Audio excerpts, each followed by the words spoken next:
Hi, everybody. This is Radio Free Mormon.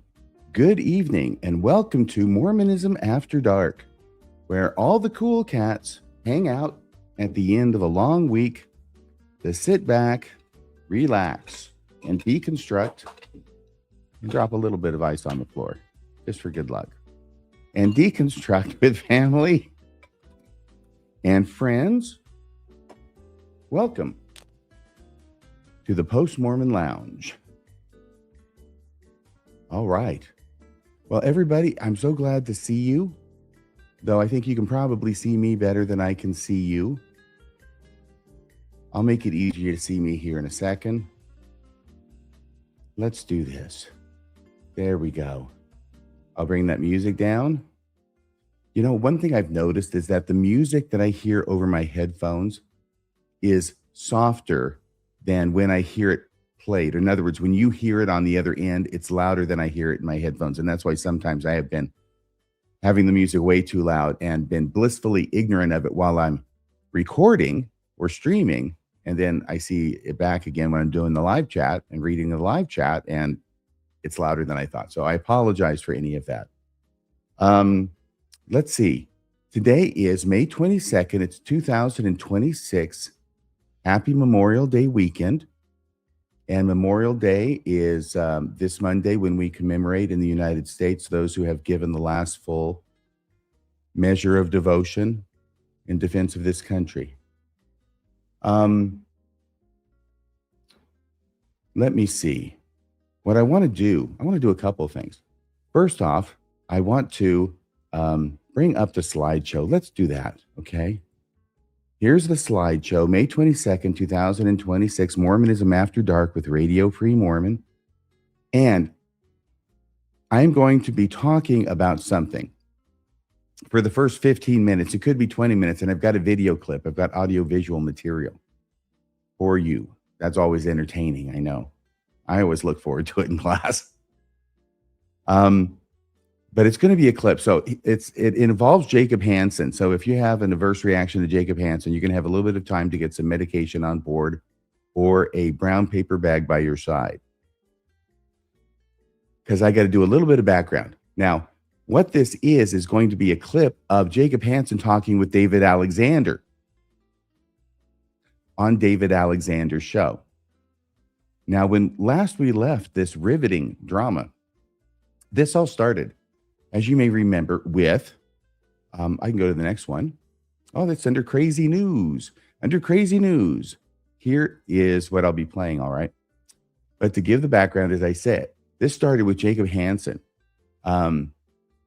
having a discussion on something. I guess it was supposed to be about Mormonism, but Jacob didn't want to talk about Mormonism. We've been over this before, but I want to give enough information that those who don't have the background will be able to understand this or get at least a grasp on what's happening here, because it's very interesting.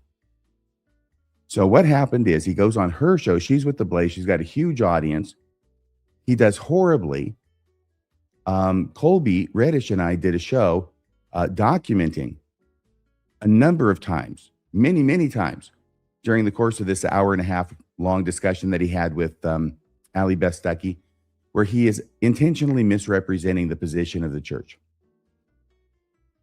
And then we found out that David Alexander, who is a 3-year convert to the church, but he's in his 60s. He's been around the block religion-wise. He's joined a number of them.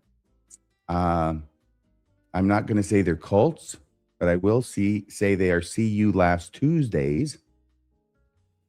And now he's found this one, and he thinks this one is true. I'm sure he does. That's why he joined.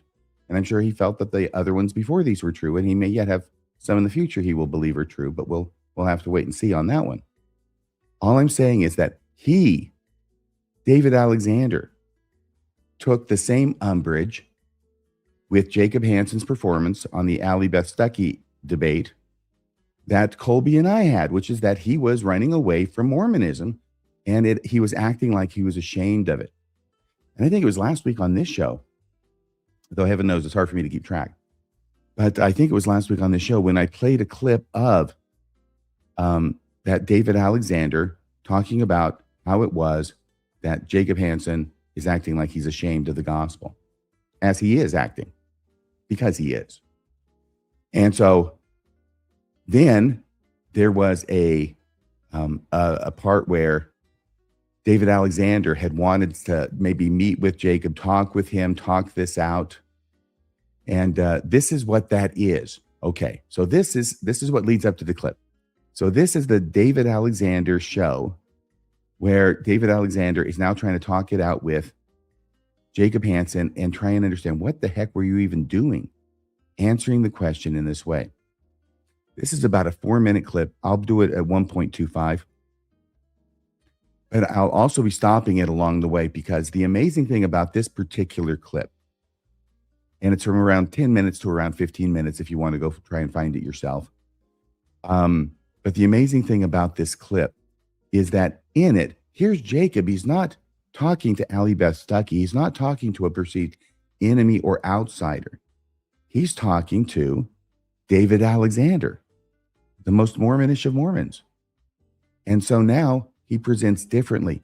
And I'll be darned if he didn't actually admit that everything that I had said about him, just drawing conclusions from the way he conducted himself and the things that he said. Apparently, I was right on all counts, because he admits it here in this clip where he's apparently a bit unarmed or disarmed. I think disarmed by being on this guy's show. Okay, so let me take this one down and I'll play this. And then I'm going to have people come on the show and talk about this or anything else that you might want to talk about. But I'm just sort of setting the table here and we'll have a good time. By the way, before I do that, let me do this first, okay?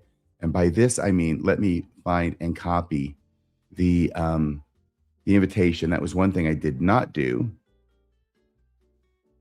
before the show. Okay, I think it's copied now. So let me go. I'll put it down here in the live chat. If I can find it. I haven't even been looking at the live chat.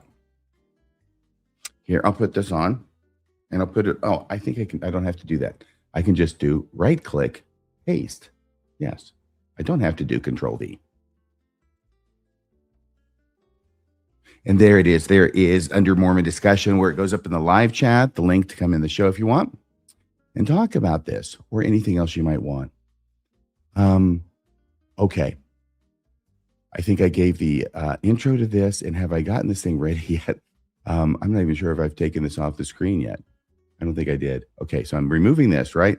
I'm putting this on the screen, and now I'm going to play it. So let everybody listen to this interaction. And once again, David Alexander is really giving it to Jacob and telling him, what were you thinking? Here, Allie Beth Stuckey, at the very beginning of this discussion, asks you the question, so can you tell me about the beginning of Mormonism? She laid the table for you. She set the table. That's what he's going to say to Jacob. And that's what's going to start this clip. Here we go. Not known it existed. I mean, the power of the Wentworth letter, the power of, I mean, here's this Chicago, this huge city newspaper editor. Okay, so what he is talking about there is, of course, the Wentworth letter where Joseph Smith just talks about the first vision, and he's very direct in his language. It's going to go to a newspaper editor to be read publicly. It was never published, at least not by the Chicago newspaper, is my understanding, but it was written with that in mind, and he was very direct about things. So why is it that Jacob is acting all evasive about things, like he's ashamed of the gospel, and when Joseph Smith was not at all? And he's taking away the defense of, well, you can't say it's because I'm talking publicly, and I want to talk differently publicly about the restoration than I would with members, because Joseph Smith in the Wentworth letter was not that way at all. Okay, continuing. Please, I want the whole story. And Joseph Smith, in just such a powerful, anointed way, gives him the whole story. And it's just everything surrounding what Jesus said.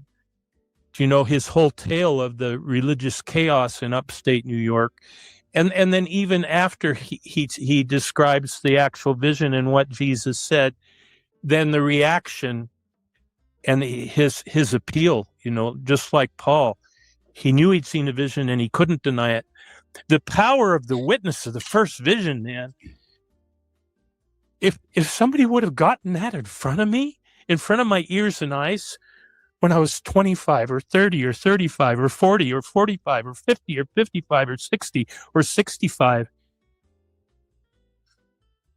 you'd have to know what I've been through to know what it could have changed. And to see, here she is. Here I am soft pedaling it, huh? Tell us how this began. She set the table for you. I will. So I'll tell you a couple things. First of all, I'm sorry I'm so long-winded. No, you're fine. And I understand that. So a couple things. First of all, I agree with you. That is what Jesus said. But I think that there's a couple of factors. Number one, first of all, I didn't realize she was going to ask me about this. Hang on a second here. Now, when he says, first off, that is what Jesus said. So what he's talking about is that first question, tell me about it. And he says the restoration was to restore the ecclesiastical structure of the church, period, end of story. That was it. And he's saying what Colby Reddish said, actually. David Alexander and Colby Reddish think similarly along this line. Brilliant minds, they say. And so they're, quote, going right to the first vision, the accepted 1838 account, the one that's canonized, and quoting Jesus in the first vision, where he is very direct and very pointed. And he's not saying that I'm going to all this trouble to appear to you, young Joseph, in order to restore the ecclesiastical structure of the church. No, excuse me, they're all wrong. They're all wrong together. All their creeds are an abomination. The professors thereof are all corrupt. All that stuff, everything's got to be restored. We got to start from the ground up on this church. That's why it's a restoration, right? Not a reformation. How many times did we hear that in the church? Okay, but here he is, and I want to go back just a bit here because that is what David Alexander was referring to about Jesus's words. Let me just go back here if I can go. That was 26. Because now Jacob says something as he responds. When he says, I know that Jesus said that. But then he says, there's a couple of factors. Number one, first of all, I didn't realize she was going to ask me about this. The topic of discussion was going to be about the nature of God. Okay, hang on a second as he's laughing. Guess what he just told us? That he had negotiated in his own Weasley kind of way a debate subject that was supposed to be talked about and nothing else, by the way, with Allie Beth Stuckey. We're not going to talk about Mormonism. We're not going to talk about Joseph Smith. We're not going to talk about the Book of Mormon, right? We're going to talk about the nature of God. That's all we're going to talk about. And then she broke the rules. And right out of the bat, she asked me, so tell me about the restoration. So I'm caught off guard. So I give a misleading answer because that is my go-to response. Now, that's my understanding of what it is he's saying here.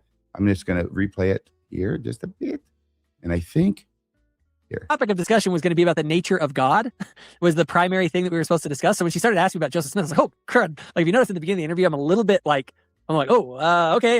Well, it started in 1830 and, I'm trying to sort of lay this out, right? So part of it is a little bit of nerves. Number two, though, is this. So it's nerves because she asked a question that he had put off the table before the debate. I think that's what he's saying. Otherwise, I have no idea why a simple question like, well, tell me about the restoration. Holy crap. I didn't expect a question like that when we're talking about Mormonism. No, Mormonism was not supposed to be talked about because Jacob Hansen has a terror of debating anybody who knows anything about Mormonism, about the subject of Mormonism. And that's why he structures his debates in such a way as that Mormonism never comes up. It's only peripheral issues and never the thing itself. I'll continue here. People like to frame the restoration in a particular way, to say that we believe that all Christians prior to the coming of Joseph Smith were corrupt and bad. Now, here's the thing. We have to be very careful about that, okay? Because there are a lot of people who might be open to our message, but they think this idea that, well, I don't believe all Christians are bad. Like, that they look at it and they go, I know the history of our Christian movement, and I can see that it's done a lot of great and wonderful things in the world. And for you to come in here as a Latter-day Saint and say to us, and which is what she's trying to get me to do, she wants me to say something that is going to make her audience shut me out and stop listening. I think she's just trying to get you to say the truth, Jacob, and that's why she kept having to hound you over and over again to try and tree you, which she did successfully a number of times. She was very good at the cross-examination, finally getting you to cough up the truth, which you didn't want to say. That was my perception anyway. And if I were to go up and say, now here's the thing, it would be wrong of me to go up and say there were no Christians, as I define it, between the great apostasy and the death of the last apostle and the modern day restoration. I do not believe that all of quote unquote Christianity was lost from the world. I believe the fullness of the priesthood authority to effectuate binding covenantal relationships between God and man was missing from the earth. And she later... No, wait a second here, because that's not what he answered the first time. And it's not what he answered the second time when she followed up. Finally, she treated him and made him cough up the answer.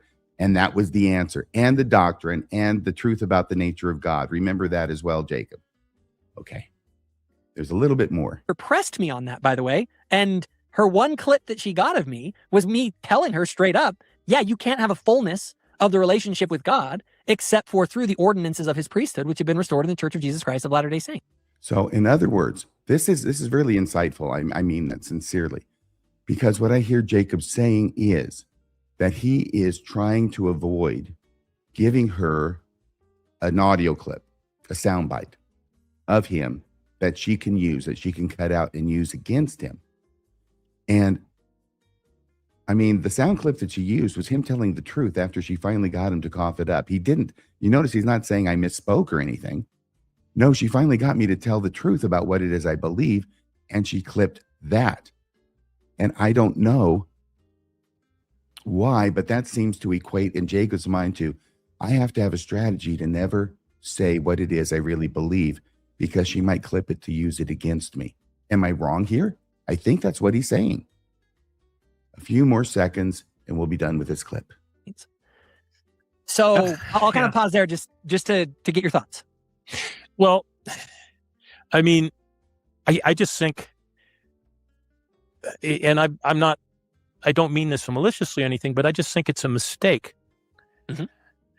If Joseph Smith thought this was something all the people of Chicago and the Midwest should read straight up, the words of Jesus, why are we going to be ashamed of them? I mean, well, I'm not ashamed of them. I want to be clear about what they mean. Well, so he's not ashamed of them. He wants them to be clear about what they mean, which of course is the let's just say the watered down Protestantized version of Mormonism that Jacob is peddling, at least in public. Let me take this down off the stage and let's put a few people up here. If I can do this. Yeah, we got 3 regulars here. We've got Alex, the Revelangelist. Excuse me. How are you doing, Alex? I'm good. I'm good. It's good to see you, and good to see your boxers there on the wall. We've got Diamond Dave. So, Diamond Dave, how are you doing? I'm doing pretty good. It's good to see you. We also have, straight from Bakersfield, California, where everybody wants to be in the summit. I hope not. He's suffering. We don't have to. What? And then there's DG. DG, how you doing? Good. Look at this rogues gallery. It is a rogues gallery. Well, 4 of the 5 of us are real. So, I mean, you've got Mr. Artificial Intelligence down there. Who's that? Is that the artificial intelligence? I know it's not I. Are any of us actually real, Alex? That's a good question. No, I make fun of Tim because one day he got all svelte, a haircut and a beard trim, and I was like, "Is that Tim?" Yes. No, that's got to be AI. Yes, I remember that. Yeah. You look very nice on that one Friday. Thank you. So you're welcome, Tim. What do you think about this clip? Is it just me, or is he actually just sort of bearing his soul almost unwittingly? Go, Tim. Every time David Alexander speaks, that's what he sounds like. What David Alexander sounds like? Yes, like he's bearing his soul. Or do you mean Jacob? I mean Jacob. Oh. I mean, I Yeah. can see him clearly. He's like a deer who thinks they're hiding out in the middle of a field when they got the spotlight on him. Is my Yeah. audio okay?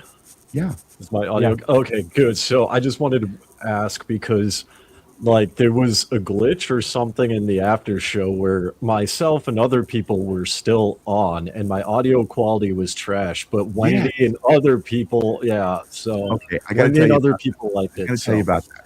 Okay, and I'll bring Nanya on too. Okay, Nanya business. We don't have a face, but at least we have a picture, and that's nice. Okay. So the thing is this: is that what happens? Summer was on the show with me last week. She was co-hosting. She did a great job. We got done, and I called her immediately to tell her what a great job she'd done, and just debrief after the show briefly. And it sounds almost like Catch-22 or something. But regardless, as I'm doing that, I'm getting a phone call on the other line. It's a cell phone. We don't have lines, but you know what I mean.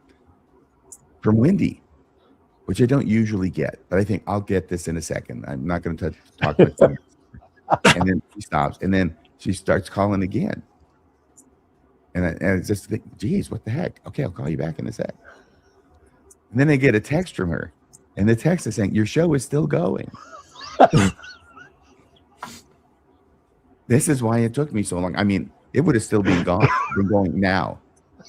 If you were still on White Diamond Dave, it only takes one.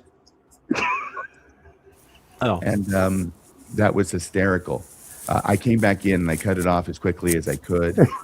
And then I'm actually on the phone now with Wendy because as soon as I saw the text, I immediately said, "Okay, bye, Summer," and then and got on the phone with Wendy. What the heck's going on? Well, and I'm going, "Oh my gosh, I didn't. I just closed the screen and it's still going." And I had the outro. The outro worked fine. So I thought, yes, I got the outro at least. And then I left. And then, so then it's just Diamond Dave, then commandeered the entire platform. Yes, he did. And who was it who was his unwilling I don't remember who it was, but it was me. Oh, it was Tim. me. It was Tim. I'm not sure we should be doing this. Yeah, And you're like, who is the kid? I'm trying.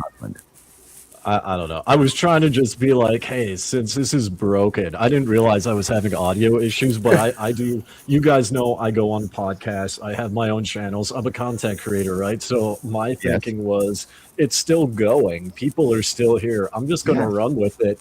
And I'm going to see if I can get Bill Real and like RFM more super chat money. So like the entire time, I'm just trying to entertain people. Yeah, I'm just like, open up your wallets. Let's hang out, have fun. But you cut me off like in the middle of what I wanted to do because I asked for money and then I segued into I asked for money. And then I explained, I want to do something nice for Bill and RFM, and let's kind of support them as like a surprise. Yes. But you cut me off right after I asked for money, and then it goes dead. It's like reaching for the switch. It's going down the atomic bomb. It's the end of the movie. It's going down to zero, and I have to reach that switch and just pull it right when I could. Hey, there's someone else who wants to come in. I don't know if she wants to give her side of the story. Hey, Wendy, how you doing? Hi. Hi, Wendy. Hi, everyone. Okay? Yeah, everything's great. Okay. I was calling to tell Dave that he was fantastic last week. I told him in the chat, but Tim was like, maybe we should get off here. And Dave's like, no, I'm going to help these guys out. I'm going to help make them some money. And I am just dying laughing while I'm calling you. I should have just let Dave keep going because he really was wonderful. That is so nice of you. Dave was joking. The story, you can confirm this. Is that so? I shut it off finally. The control switch, bam, and it's gone. And I go, thank goodness. And then I call back Wendy, and she's in the car and she's headed home, and she's going, they're still going. So what are you talking about? It's okay, just screwed it up once, so who's to say I didn't screw it up twice? It certainly wouldn't be a record for me. I said, what are you talking about? She said, they're still talking. They can't be talking. You talking about Diamond Dave? Yeah, he's still talking. On my show? Yeah, on my show. On your show. And so I go back in there. Okay, little did I know that for whatever reason, when she was calling me and talking to me on the phone, it was pausing the replay. Or no, it was pausing the stream of this show. So actually I had shut it off, but she kept hearing your voice because she wasn't to the end of the show yet. Yeah, little technological humor. I don't think that was that funny either, actually. Well, RFM, what we learn from this experience? Make sure the show is off. Secure the vehicle before you leave it parked on a hillside. I mean, you could just let me take over a show too. That also works. You came along. You were fond of Jerry's Kids. You know, you could have your own little telethon go on for a while of like different creators that you bring on and be like, hey, look, this is the fine content we provide you over here, and just go PBS style. It's a completely different personality I saw in you. You ever see that Warner Brothers movie with the poor guy who finds the dancing frog and he puts him in the hat and he takes him to Broadway and he jumps out of the hat and goes, hello, my baby. Hello, my darling. Hello, my Yes, darling. that was Dave. That was you, Diamond You Dave. did. You totally came alive. That's actually, so believe it or not, that like what you saw is more of my personality than I actually like show, simply just for like time constraints, right? Because like Alex brought this up and you guys saw on the after show, like if I come out like that, I'm gonna dominate the chat, right? And so I restrain that a lot so other people can have a turn and talk. But a lot of that is that, like, if you go to my live streams, where I do like gaming, right? So like we clean up a settlement and we build buildings and we like make it habitable for people to live in, right? Like you'll see that on my live streams. And then my long form videos are kind of more how, you know, what I am now. So there's like two sides. There's like the outgoing, but there's also kind of the chill, relaxing, turn it on, fall asleep to it. Okay. So that's how I do my content. But I've been on radio shows in the past before, so. Yeah, you could tell it was all just coming out natural when you became the host. You just took over very naturally. I mean, the thing about that too, Dave, we get I did not go back. in By the the way. after I'm going to hear from you, Tim, since you were, you know, you're an accomplice, which makes you just as guilty as the principal, by the way. I don't care if you're going to plead. It was reluctant. He made me do it. I didn't say that. You implied it. So anyway, that was No. that's going to be your defense when I No, charge you. Tim tried to say this isn't our show. We should probably get off here. That's right. That's what I said. For me, it was the opposite because I was like, I started content creation and streaming Minecraft in 2018, so 2 years before COVID. So yeah, I've got experience with like keeping people entertained. Chat seemed to enjoy it, so I'm like, hey, if no one's gonna yell at me, if people aren't throwing shoes at me, I'm gonna keep going until something happens. The thing I was laboring toward was that I did not, as you surmised, I might delete the ending. Oh, you kept it. Clarity at the end of last week's show. If you didn't listen to it, you should. I apologize for the audio. I don't know what happened to the audio because I went back and listened to it and it was just garbage. And I'm like, okay. But then I like reset my mic and everything and checked all the specs and everything was good. So did you do a Windows update at some time before you got online and didn't readjust your audio settings? That's actually a good question. I did not check that because mine auto updates. It's great to talk about these fun mishaps that can happen in live TV, like the birth of live television. I'm Milton Berle. Mm-hmm. Alex, what brings you here tonight? I like friends. Friends pulling your sleigh? I'm not into that, but This is one of the few opportunities that I have to speak to someone who I don't already know or who is a family member who I'm obliged to speak to. Mm-hmm. Yeah. So yeah, I enjoy Fridays. Well, good. I'm glad. I do too. But Tim was trying to say something about Jacob, but the conversation switched real quick. It did. It did. Yeah. That's Oh, because sorry. Diamond Dave intervened, and I'm glad he did because I had forgotten all about that already. I mean, that was hysterical. I was like, I Jacob's almost went to easy the to hospital forget. and having a cardiac arrest over this, and so, but everything in this whole deal, and it's like life, really, but especially in this podcast thing where I've got 4 podcasts a week. Everything is like it's the next goal, and then the next goal is coming up fast. So, Well, and I today couldn't we kindly got forget about it. That's why I'm glad Diamond Day brought it up. And let's hear from you, Tim Rathbone. Your confession, please. about what? Your culpability. I'm guilty. Well, that was Guilty. easy. Guilty, Your Honor. What are the questions, Your Honor? We did it, and we We enjoyed did it. it. We did. And Dave, I was asking you about Tuvskaya, the country that is northwest of Mongolia. Oh, I been thought there? you meant the Tove district. No, I've not Nay. been there yet. No. Anyway, but we can talk about that another time. As for Yeah, Jacob we- Hansen is very easy to forget. We talk about him. I spend time with my wife. I go, I live my life, and then I come back and, next week, and then you talk about Jacob Hansen. I'm like, oh yeah, he still exists, right? Like, he's easy to forget.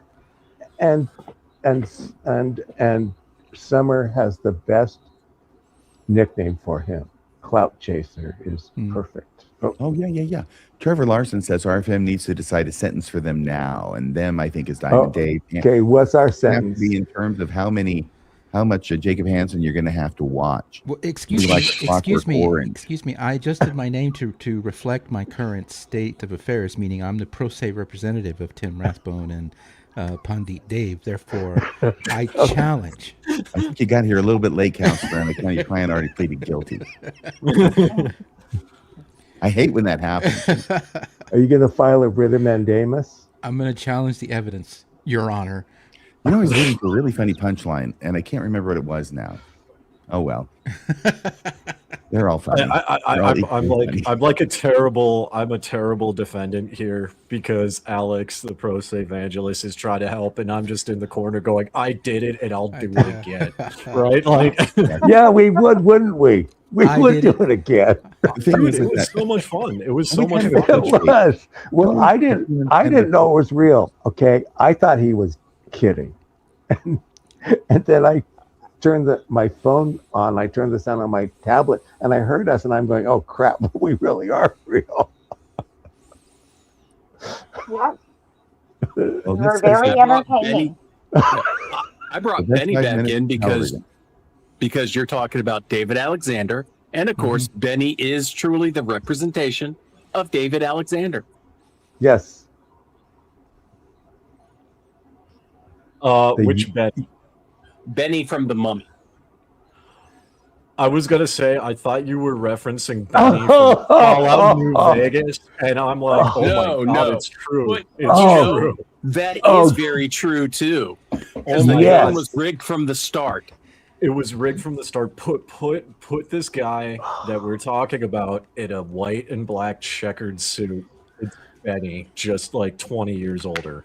Oh my And god. Benny in the end, Benny gets eaten by the beetles, right? If I remember right. In the I'm Mummy, gonna watch yes. the movies. Yeah. actually. In the Fallout game, Benny gets a bullet. Well, I crucify Benny. Oh, you sent him to the Legion. Nice. Yep. So back to Jacob Hansen. Back to Jacob Hansen. Yeah, I think I'm getting RFM was- nerd juice all over me. I know, right? Nerd juice. You Simmer enjoy in our slowly boiling nerd, nerd stew. fluids. Nerd Gentlemen, fluids. gentlemen. There's mixed company present. Sorry, Tim. I apologize. I I would know love to follow in your AI. own crapulence. But back to what I was saying. So I think RFM is spot on with Jacob Hansen because like you have to like And I always look at these things now from like, okay, I'm an average guy on the internet, right? Like, what would I be thinking if I were to just stumble on this on my Facebook feed? And it's like, it just gives the vibe to anybody with eyeballs that in order to get a straight answer, you have to like rip it from him if it has like any substance, right? Like if you could ask Jacob Hansen, how's your day? Oh, it's good. I'm doing this. Cool. But it's like when you want like deep, meaningful conversation, you have to go through the weeds and blow up some walls and go through all the muck to finally get, what do you believe about this? Well, that's It's not not entirely people. true. Well, It's okay. not entirely true because Exmo he's Joe came up with the perfect parody for Jacob Hansen, and it's the argument sketch from Monty Python. Where the guy comes in to have an argument and pays to have an argument. Yeah, but he goes into the other room first, and then he argues. It's been 5 minutes. No, it hasn't. And yeah, but it's perfect. It is the perfect parody of Jacob Hansen. I appreciate that, except Jacob manages to never take a position. True. Alex, what He were you saying? weasels out of everything. Yeah. he doesn't seem to tell the truth unless he's in a situation where he is protected or he's not going to be challenged. Mm-hmm. So whenever he's speaking to other members of the LDS movement, whether they're in the church or not, he's more relaxed and he's more honest with his responses. But when he's with someone outside of the LDS movement, he's very guarded. The hackles come up. And he's very resistant to tell the truth. So I don't know. There's a word for that kind of person. But Liar? Called duplicitous. Maybe, yeah. I mean, he should have been like Hinckley was on Larry King. You know, this is what we tell the world. I remember Hinckley on those Larry King interviews. He was very relaxed. He was very polite. He was very funny. Mm-hmm. He answered the questions without descending into this weird lingo. Mm-hmm. I don't know how else to describe him except someone who is three stacks too short. He's It's clear that he knows what he's talking about. It's clear that he has a brain there, but he's wasting his genius. I just want to say, every time Alex calls him short stack, I want to start calling Jacob Waffle House because I think of pancakes. Yes, that's the reference. Yes, pancakes. Because it's from his predilection for flipping. So how do you cook pancakes? You flip them. What does Jacob Hansen do? What does Jacob Hansen do whenever you ask him questions that he doesn't want to answer? He tries to flip the question. He tries to answer the question that he wants to answer, not the one you asked. Right. Until he encounters someone like What's-Her-Face a few weeks ago, who doesn't play that game, who wouldn't allow him to escape. Him so hard he stuck to the ceiling.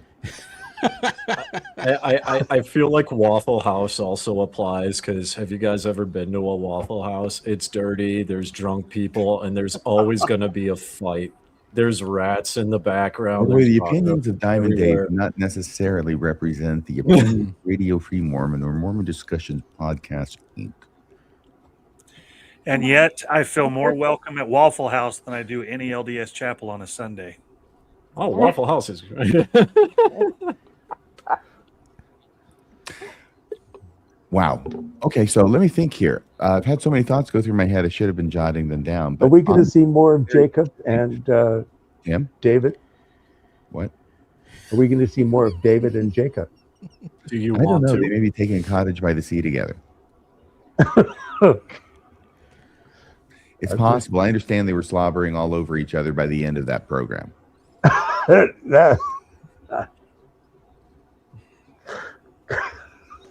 They are two versions of each other, just 20 years apart. I think. Perhaps you're right. Yeah. It's just that the thing about David Alexander is that he will tell you exactly what Mormonism believes because he's still at that stage where he thinks this is amazing. Or he thinks he knows what Mormonism believes. Jacob, I have a thinks he- different And he theory. does. He's got it down. have I a mean, I've different- watched enough of him. He knows what it is, and he will say it, and he glories in it, and he goes hallelujah all the time, you know, and praise for Israel or whatever it is he says. Hurrah for Israel. But no, he says it, and so he knows what it is, and he says it over and over, and he's just pissed at Jacob for not saying it because he's saying something different than what David Alexander knows is true, and what David Alexander knows that Jacob knows is true too. David Alexander doesn't know squat about the Mormon Church. I have a He knows different Mormonism. theory. What is Well, the Mormon discussions, okay. the missionary discussions? He knows chapel Mormonism. Right. Maybe okay. maybe yes. that makes it more clear. Well, Chapel Mormon. DG made a comment in the private chat. DG, why don't you explain what you just posted? What did you just post, DG? More cowbell? I need more cowbell. Jacob, No. In the private Jesus chat. jerk. Go ahead, Yeah, DG. Go ahead, in the DG from private West chat, Texas. I didn't see that because then I'd have to open up that window. what's in the private chat? Oh, What did he no, say? well, you can say it if you want. I mean, DG, you don't have to say it. It may be a misquote. I caught the Inside Out podcast with Jim Bennett, and was Colby that's on that one? I think Colby Yes. was on that one, and Jerks for Jesus. yeah, Jesus jerks or jerks Mhm. for Jesus. He was Jerks for- basically characterizing most of the apologetics, not all of them, but most of them, including the ones that we've been talking about here tonight, as Jesus jerks. That they're just jerks. And it was Jim's take, and I agree that the church, doesn't appreciate it. The church doesn't need that, and they're doing more harm than good. But I believe both of the individuals that RFM showed clips of already would probably be in that camp. So my take on that is actually going to be fundamentally different. I don't think David Alexander actually believes nearly as much as he says he does. And here's why. Because Didn't he get originally... emotional when he was talking about how he missed Mormonism his whole life. Well, here's the thing, and he came from the 12 Tribes cult, and I am somewhat familiar with them because when I heard about him, I actually talked to them, and I actually was in email correspondence, and I was getting a feel for who they were, what they believed, and I was even invited to somewhere in Montana to come and spend a week with them, right? Yeah. Now here's the thing, and I was actually going to do it, but my work schedule would not allow me, just to see what it's like, because it's only a week, and I was getting 2 weeks off for a road trip anyway, right? But here's the thing, David Alexander strikes me as a person that I've seen, not just in Mormonism, but in other groups. He strikes me as someone who he's coming in thinking he can be a big fish in a small pond. And if you notice how he talks and how he interacts with people, he talks about where he comes from, but he also talks about the beauty of Mormonism. And with his first 5 videos, he exploded. And this is all he does. He's a full-time content creator, right? So he's promoting Mormonism. I've heard rumors that, again, are rumors, but that he has met people higher up because of that. I've heard many things about him, right, that lead me to believe that it's less of David Alexander believes this and more of David Alexander sees an opportunity for himself and is going to paint himself in a particular way so that way he can build the following and he can build that. This is just my opinion, but that's what I get from him. Well, he certainly knows how to polish a knob. What do you think, Ken? Let's go to Nunya. I haven't heard from Nunya. Are you still there, Nunya? Oh, I'm still here. What do you think? Good.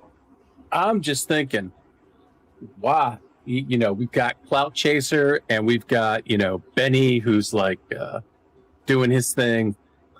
I figured you were still looking to go through the video on this here since they're hashing it out there. No, that was it. That was the whole clip. That was the whole, wow. That was the whole clip. So few words for the attention. I did, and I was like, I wasn't sure if that was it all. That was all of it. It just seems so short for them. They're usually able to sit there and fill so much space without saying anything. I was just the shock. It wasn't easy to find a clip that was like only less than 5 minutes long that actually had some relevant shit in it. I can't believe it. I think somehow you AI generated that. That's funny. Because she knows how likely that would be. Yeah, I think AI generated that. But if you go back and you watch it, you can see it on David Alexander's own channel. But it's got to be longer, right? Because, if it's David Alexander, I need to make sure I have a pillow nearby so that way, as he bores me to death. Yes, I think his channel is called Moose and Squirrel. Yeah. And you can find it. And it's is Moose and Squirrel? Timestamp 10. That part may be incorrect. I'm not sure about that part. That's a rumor. It's in timestamp between the 10-minute mark and the 15-minute mark. So you'll see it's not AI. Hold on, I tell wife, Natasha, Moose and Squirrel. I should do that right now. Does anybody have that? Oh my God, 169 people are rushing to see if Nobody else except those who are our age understand that. Nobody else gets that reference at all. Don't ask Wendy. Ask me what? If you get the Moose and Squirrel thing. Oh, no, not at all. Okay. Well, that was expected. Rocky and Bullwinkle. Yes. Oh, okay. But when the Russian agents who were after Rocky and Squirrel all the time, Boris and Natasha. You do know that national secrets were actually talked about on that show. Yeah. Right. Oh boy. Now we're going to the far side. Okay, Tim. Yes. Let's just take it for granted that that's the case and move on. Chad, Hi, Chad. How are you doing? Hey, how we doing? Actually, Hey. Chad, Tim. Hi, Tim. Okay, tell us just one national secret that was talked about on Bullwinkle, the Bullwinkle show. Prepare to mute him. We're all liable. I'd have to go back and watch. I hope it's been declassified by now. I don't remember, but You don't remember. This is what I get for a guy who comes on a public show. That could theoretically be seen by a lot of people. I haven't watched in it for a reality, but it lot. could be. Last time I watched one was a few months ago, and it was full of so much stuff. I don't recall. But there were things in there that were. They were mind blowing, weren't they? They were real. Yes, It was you listen to it incredible. now. It was the kind of thing that if you saw it, you think, I'm never going to forget this. I have this funny feeling Tim Rathbone got a visit from Tommy Lee Jones and Will Smith, and there was a flashy thing involved. Right. I was going to say, Tim, if there are CIA agents on the other side of your camera, blink twice right now. Tim, you're a good sport, but I guess you got to be to live in Bakersfield. Chad, are you out? I know you're working now at night, aren't you? I do, yeah. I do some Ubering is what I do at night. So I just, I listen to you guys. I figured I'd jump in right now. Try to get you suit. What's that? You're not charging us for this ride, are you? No. But you might get sued because there are some light rays that are showing up here. And Your light rays, damn light rays are going to get us sued. Sorry. Yeah, let me move this way. No, but Speaking of lawsuits, I'm Jacob John DeLynn for coming up with a show called Mormon News. Doesn't sound like the Mormon newscast at all. I think he needs another lawsuit to deal with right now. But you were saying, Chad, about your light rate. I like your light rate. No, I was moving to Jacob Hansen because I was trying to think about a person from early Mormon history that would be most comparable to Jacob Hansen. And I guess I can put it out there to have, if anybody has any idea, I have a particular person in mind. Chad, your volume is so far up. Could you just maybe talk a little softer? Because I'm about to have blood out of my eyes, and I won't be able to see. Let me see if I do this. Even softer. If I do this, is this better? Oh, yeah. Thank you so much. Okay. So you're going to tell us what Jacob Hansen reminds you of, and what category was it again? somebody from early church history. Okay.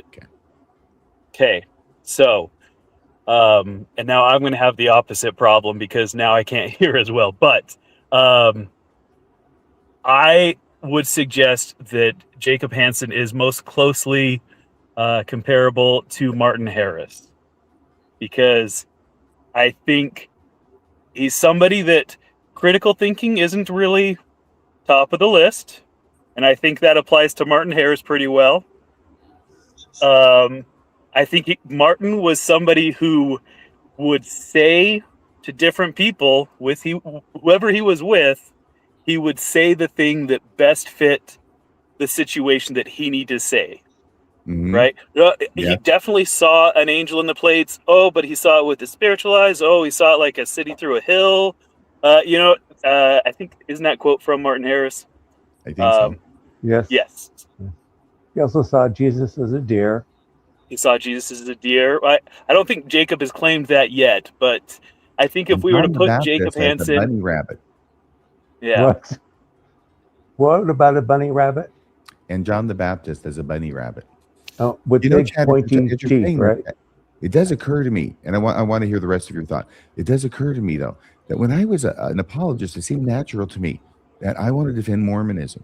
And I studied and whipped myself into shape for 10 years to do that, and didn't have a platform to do it on. But I did that because it was important to me to be able to come up with ways to defend, Chad, please come back, to come up with ways to defend what it was I believed to be true. And that makes sense to me. To if you're going to be an apologist, that's what one would do, right? But instead, what Jacob does is, instead of coming up with ways to prove what he believes is true, he comes up with different ways, different things that he believes that are easier to defend. He misrepresents Mormonism to put it in a position that's easier for him to defend. That's what I'm trying to say. Hey, Chad. Oh, boy. He might have got an Uber call because he said he does like Ubering. Oh, right, so right. Yeah, it's a phone app and it'll cut it off. And Okay, hang on a second, hang on, because I think he's running from the cops now. running from the cops now. Yeah. Oh, he heard me.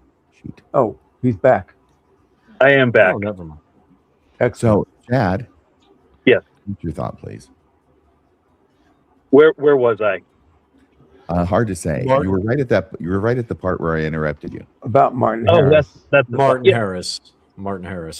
Anyways, I was just trying to think of who is a person in early church history that I could best compare him to, and I was thinking Martin Harris for those reasons. I'll tell you, I think that's an interesting way, and another way I see David Alexander as Martin Harris, because he has hopped and hopped and hopped. Yes. To different, unusual religions. That's a better fit. Yeah, that is a better fit. Yeah, that's a better fit. I feel like Jacob Hansen would be, and this. So my roommate back in Utah, he's a descendant of Porter Rockwell, and talked about how he was like Joseph Smith's bodyguard and like assassin, right? And I could see Jacob being more of a Porter Rockwell because he went after Julie Hanks, he goes after John Dehlin, he targets all these people to destroy their reputation, but he's very, very loyal to, obviously he's very loyal to the church, like Porter was very loyal to Joseph Smith. And like, if you look at a lot of like who he goes after, there's not really a basis for it. He just does it because they're enemies of the church, is how it comes off to me. And that's what my roommate said Porter Rockwell did. I don't know if that's true, but okay. To me, that you have to make a distinction though, because Porter Rockwell was a very large, hulking gentleman. Yeah. And didn't have much of a brain pan, whereas Shortstack is he's short, but he doesn't have much of a brain pan either. So I mean, I disagree. I think he's smart enough to maintain, or he's smart enough to remember the lies he tells.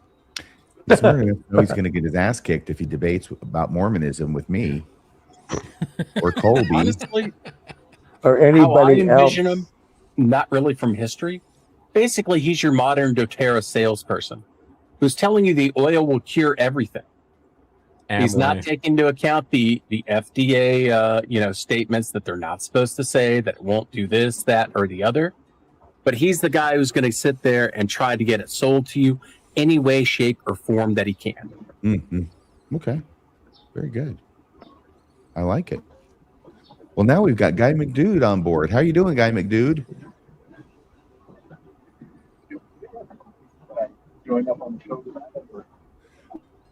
I hear something, but it sounds like you're We on can Mars. barely hear you, Guy McDude. Are you able in a to get tunnel? closer to the microphone, like within 100 yards?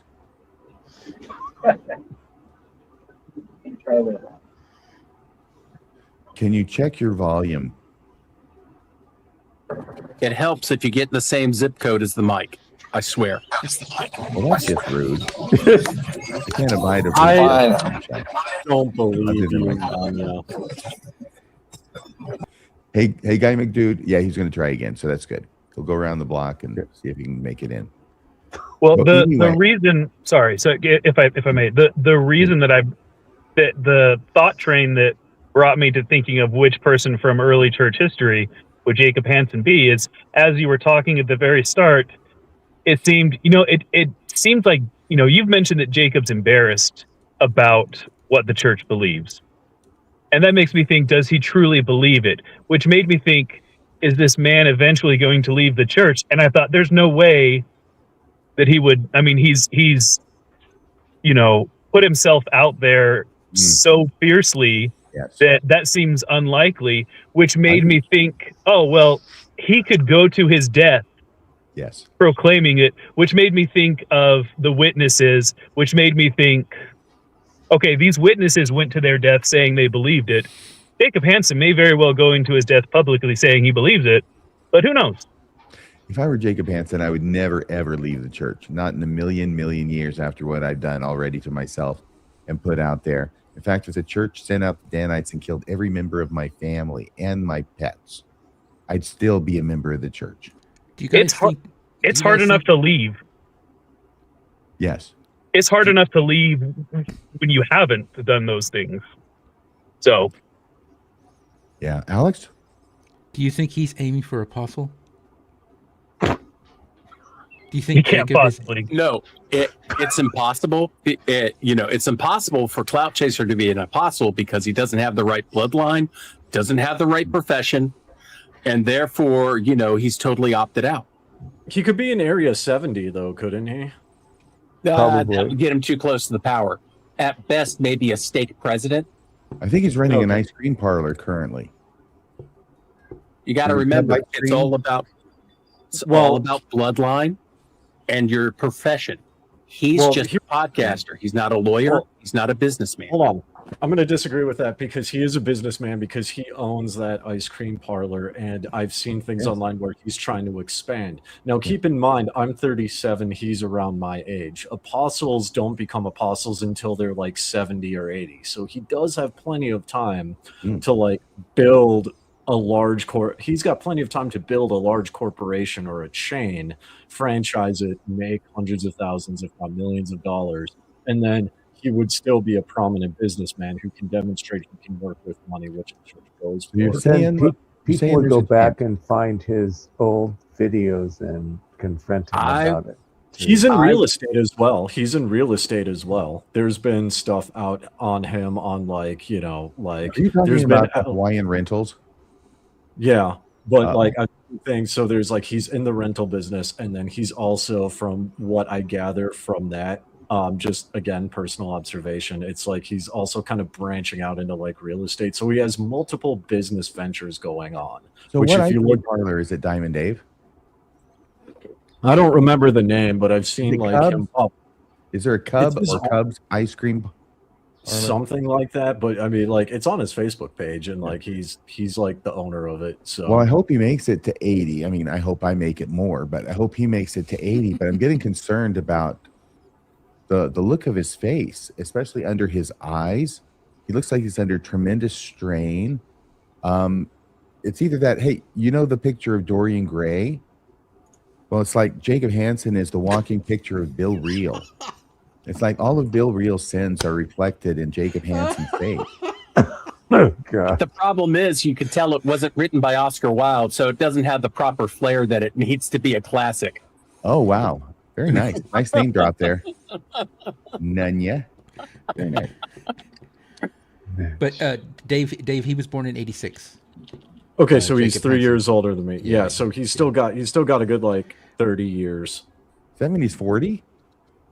Yeah. He is I'm over the 37. hill. I'm You're over the 37. hill, so- Jacob.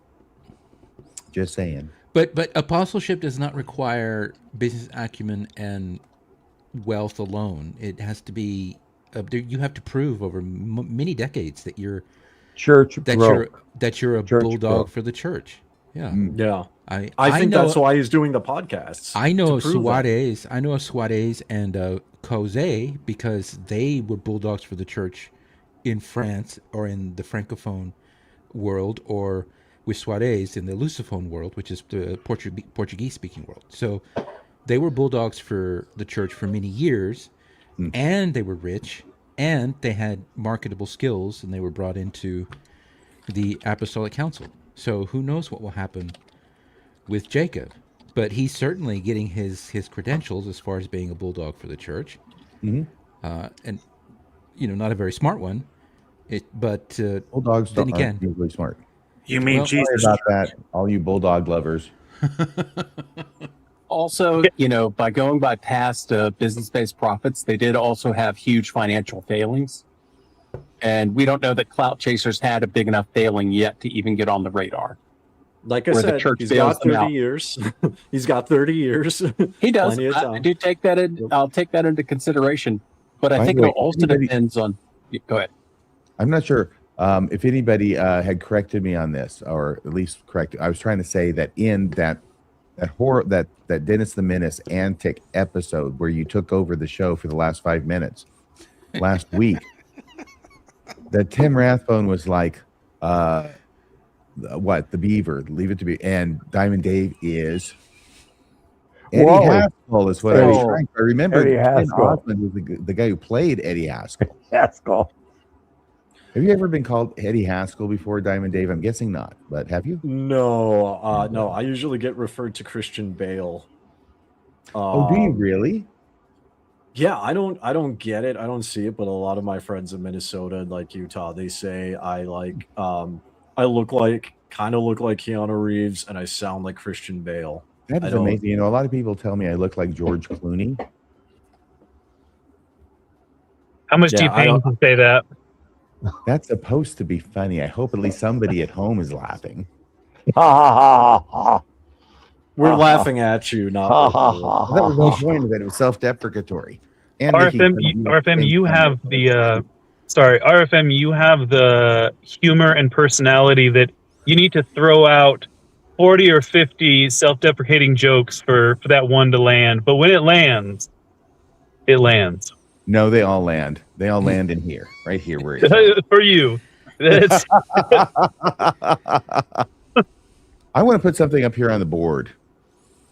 Here's what I'm putting on the board. By the way, let me just scroll down here for a second, make sure I've got everybody who is here on the board. I'll put the what do you call it? The StreamYard link up there in the live chat again. By the way, if you're watching this and the show is live right now, we're an hour and 3 minutes into the show. I'm glad you're joining us. If you want to have the full spectrum of color on this show and entertainment, may I encourage you to join the live chat, because this is where the cool cats hang out. If you don't want to come onto the show, but you'd have to go into the live chat to find the link to come on the show. So that's the first reason that you'd want to. But also, you don't have to come on the show just because you're in the live chat. You'll find a lot of great people there having a wonderful time on Friday night. Where in this virtual community that we have created, yes, I almost said cremated. In this virtual community that we have created, we're just having a wonderful time on Friday evening, hanging out with friends and family and those who have become our family. So this was under crazy news, right? You may remember this. I just circled this because I thought this quote was so funny. The story was about RFM. Yeah. You still have the music playing in the background. Is that a problem? Not for Are me. are people not liking it? I'm not seeing anything in chat This about it. happened the I first can't time I even did the hear it. music. Now, hang on a second. Let me go. I to- can't even hear it. So See, I'm off. See, the problem is I'm off that page. Okay, now it's off. Thank you for letting me know that. I do appreciate it. Well, RFM and I are on the West Coast, so we're being fed from the same data center, probably in Corvallis. So we hear things that other people on the stream don't, like echoes or people who are really, really loud. So by the time the stream goes out to everyone across the world, a lot of those things have been they've been compressed out. Yeah. Little Corvallis, Washington. Like you and I, Corvallis is in Oregon. I'm in Portland. You're in somewhere up there in Washington. So you and I will hear echoes, but other people won't. Things like that. Okay, thank you so much. It is off, so it should be gone. Yes, it's gone. Okay. This was the news thing. It said Mormon Church sells 6 Seattle chapels while announcing Washington's 7th temple. You may remember that. Something isn't adding up. And then I put the story up there. Here is what it says in the Seattle Times, where they are quoting the spokesperson for the church about why are you doing this? Because this seems weird. Why would you be selling off your meeting chapels and building temples since they're not the same thing? Okay, so usually the response comes. Usually the reason for selling properties in any area is what will best benefit church members collectively. Okay, I don't think that's true. I think it's what will best benefit the church collectively, not the members, but this is as close to truth as I think we're going to get. Needs evolve based on a growing membership and shifting migration patterns, okay? What are these migration patterns? Well, he's alluding to, of course, the fact that that's why we're selling all these, because people are migrating. It's that time of year, you know, it's spring, and the Mormons migrate from the Pacific Northwest down to the Great Salt Lake Basin at this time of year. He then says, we want to meet people where they are. And that was the reason I put ha ha on it, because I thought that was so funny. We want to meet people where they are. Well, of course you do. And apparently the people are not here in Seattle, and that's why you're selling the buildings, because you're not meeting them here. Okay, so any thoughts about this? Anybody? It's crazy. The church is losing members like hell isn't having any, and I've been saying this forever.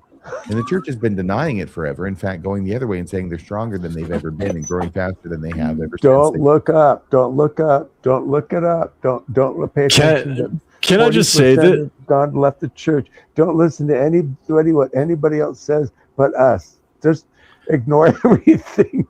Yeah. Well, I mean, it's like the guy from the Bakersfield Temple. Go watch the news interview. There's 2 interviews, and watch the stake president, that dweeble, and what he says. And I'm going, oh my God, they're such fucking liars. Can I just say that article reminds me of Monopoly, right? You got to sell 6 ward houses to build a temple. Oh, yes, very good, Dave. It does. I made some comment. Was it Monday or is it Wednesday about pretty soon they're going to be owning Marvin's Gardens? Yes, you did. Yes, they're working towards Boardwalk. They're not there yet, but they're working towards Boardwalk. Just wait till we get drive-through temples. Yes. I got to ask a question here because we're at 108. We got Guy McDude who's going to try and come in again. I don't know if he had to go to the bathroom or what. Guy McDude, said he had welcome back. Your dreams were your ticket out. Guy McDude cannot hear you. Better this time. Oh, hey, wait. I heard something. Try again, please. Calling occupants of interplanetary craft. Starbase Kolob. Capro. That's Nunya, right? It's not Guy. Come in, Starship Nauvoo. Oh, I'm in. Is this any better? Yeah, something happened. Good. Yeah, I've got like 12 devices I've got to plug in, but I thought I'd join the cool cats tonight. All right. Yes. I'm so glad you did. I'm glad it finally worked. Guy, I'm glad you're here, and I want to hear from you, but first I've got to ask one question of DG. Why aren't you saying anything? Silence is golden, RFM. But my eyes still see. So what's going on? How come you're so quiet? Tell us about the hot date you had last Friday, which is why you couldn't be here, remember? Yes. Tell us. It was hot, but it wasn't a date. I was committed to other things and sick. Are there other things that you can share with the rest of the class, DG? If not, that's okay. Maybe. We can just lie and make something up. That's what I do. DG, why is there now a picture of Jay Castro on your knot wall? Oh no! Yeah. Wait a second. It's a lot like church leadership. I really didn't think the whole thing through properly to the end. And Jay's not here to see it. No, he was here. He saw it. He was in the chat. Where's Jay Castro on that?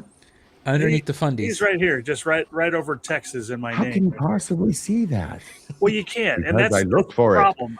I don't really know where he fits in the grand scheme of things, but I at least, he's been hitting me up for months about, where's my picture. Wait a second. I don't believe that Alex can see that he can recognize that's Jay from here. Did he hold it up to the screen at some point? Yeah, now I can. Yes, thank you. Yes. Now those of us from the planet Earth can recognize that it's Jay Castro. I want to know how it is that Alex knew. Diamond Dave, could you see that from Cambodia or wherever it is you are? I don't even know where I am right now. Jay called into another podcast, and DG I think was in the chat, and yeah. So no, he was on Mormonism Live Wednesday. He came in after I did, and he was calling in from work, and of course the one thing that we know about Moonbeam Jay is his beard, and I thought, well, in recognition of his awesome facial hair, he probably needs some place on my wall, but I don't know where to put him yet, so I just kind of stuck him down here. Put him next to Om. Anyway, next to Om, right under the boxers. I mean, he does have the classic, pioneer spirit of Mormonism beard. Well, yeah, and really nice. Jay's everywhere. He's, all the few podcasts that I actually watch, he's always there. He's he was with he always watches Generally Unquotable, I guess. That's one of his favorites, as he likes to say. And I wanted to shout out again and thank you and Bill for having her on Wednesday. I thought that was an awesome episode. And I noticed that she was on with John DeLynn earlier today and talking. One of the questions I had for her Wednesday night was this thing I heard, I think it was originally from Rebecca a couple of weeks back, about how the church is doing a 180 on this young men's presidency thing. They're not bringing back young men's presidencies, but Generally Unquotable on John DeLynn's show this earlier today was basically saying, yeah, she covered more details of that story that I brought up Wednesday because I wanted to know more, so I watched it. But Jay was in there, and basically the bottom line is the church is saying, yeah, if you need to call advisors to young men's, call advisors to young men's, and that's what has been going on ever since they did away with young men's presidencies and all the wards. Like that was one of my advisor. Yeah, that was one of my shelf items when I was a counselor in my bishopric, was telling my bishop, you just need to call somebody, just don't give them the title and get it done. And one of the things that I thought was interesting about on Mormon Stories, well, two things actually, does this mean that Oaks is going to be undoing a lot of his predecessor's damage? And one of the things that I thought was interesting about that podcast was that I guess John DeLynn was saying that it was a pilot episode so that Megan and him may be collaborating on news in the future. And I'm just curious what others' thoughts on that are. Is there not enough Mormon news in the ex-Mo sphere, or is there too much? Is it saturated yet? Because I know y'all are doing a newscast. She does her newscast, and there's several others out there. I was just curious. I'm interested in what DeLynn's logic is for wanting to partner with her and do news. If this is just to get more of a corner, get more viewers, I don't know. I'm just curious what others might think about that. I thought it was a very well done episode, and so you'll notice that I changed the subject from Jay to anyway. I don't know. So I noticed that I don't know if there's anything necessarily intentional about it. The vibe that I get from John DeLynn and Megan starting to collaborate, that's kind of what people do in this space anyway. Right. I mean, So I personally don't read too much into it. John Dehlin always seems to be, open to partnering people who kind of share the same vision. So I don't Well, think there's anything about that more than it just two content creators deciding to occasionally collab. And if they collab, I do collabs on occasion, and I'm open to collaborating with people. So it is what it is. I'll say this: when Mormon Discussions and Mormonish started their newscast, I remember another newscaster who started out on it. I think you may have heard of him, Dehlin something. When you guys had started the Mormon News, and he was there, and I think scheduling just didn't work out for him, or he got tied up and stuff. It maybe he always wanted to do Mason. What's his name? Mason. Patrick Mason. Patrick Mason, and then Patrick was part of it at one time. Yeah. And John was part of it too when you guys started. Hey, stop! I definitely remember John Dehlin being on like the first episode, and then you guys had to apologize for him because he had to duck out a couple times, and then he just kind of fell off. So I think he always did want to do something like that. I think it'd be good for his channel because there are quite a few people who aren't able to sit through the length of the Mormon Stories episodes. So it does give him a different product that would give people less of a time commitment to have to get into. And I do think he was sincere in saying, that there is, I think, enough more space in the Mormon sphere for another news broadcast. There's plenty of space, and I mean not just in the Mormon space, but I mean just in general. I am one Fallout 4 channel of like 20,000-30,000 channels out there. I honestly don't think there's enough. I don't think there's enough ex-Mormon podcasters. Honestly, it is a small space compared to like gaming or politics or whatever. It is a small space. There's like 20 of them. There's like 20 ex-Mormon podcasters. But that's like 20. But I'm talking about in comparison to other like genres available on YouTube. Well, because, it's only 0.5% of the population of the world. Remember, Dives still has a news roundup. Well, I think anyway let's not talk about any way that you can get the message that the church is not what it claims to be. It's not all good. It's not all great. It's not all Christ-like. I think the more voices you have that are hitting that narrative home that, in fact, Tim, I was going to ask you, I asked you in the chat, I didn't see your answer if you did, but this bishop, the latest bishop that's on sexual assault charges or whatever, worked at Lockheed. I was curious if you knew this guy, if you worked with him. No, I was at Ontario, Lockheed, Ontario. No. But and he's like the 138th. If I read the statistic correctly, he's 138th or 183rd. I can't remember that. What's your Spotlight? Who's keeping up with it? Floodlit. Sorry, Spotlight. Sorry, 138th bishop or something like that. Yeah, wasn't it Rebecca that said that? Yeah, on Floodlit. And it's like there's a new one every week, every freaking week. Well, then we got the guy that embezzled all that money too today. Yeah, but that's what I'm saying. I think there's far more news about the church that is showing that it's not what it claims to be, and the more voices that are out there, I'm wholly in support of. And so, Tim Kosnoff is doing something just about every day now. Also, you've got Tim, you've got Megan Connor doing her notices of sex offenders. You've got Rebecca. Yeah. So you've got at least 3 every day, or when it pops up, it shows up in my feed almost immediately. Well, to Diamond Dave's point about so many other genres, I don't go to the gaming genres. I don't do all that. But, as far as the Exmo and me, for the Exmo content, there's plenty of it out there. But again, I think the more voices that are speaking truth to what's really going on within the church today, the better. And, it's not like the apologists are converting more people to their side. I think the Exmos are winning. I think we're winning. because we're speaking truth to power and saying here's what's really going on, and don't take our word for it. Here's the proof, here's the evidence. But I was just curious that Megan's looks like she's going to collab with John on future things, and I think that's great.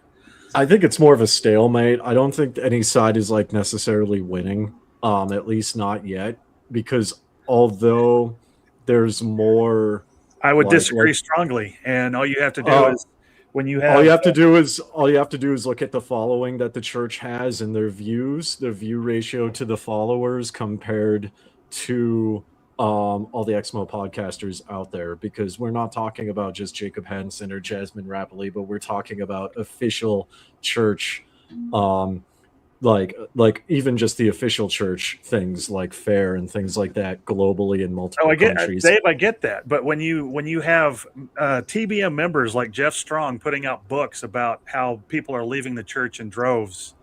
Mm-hmm.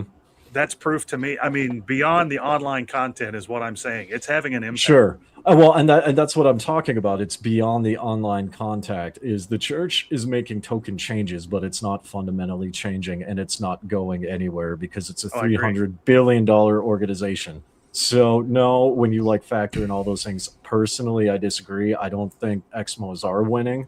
I think they are getting a lot of views, and I think they are speaking truth to power, which is a good thing.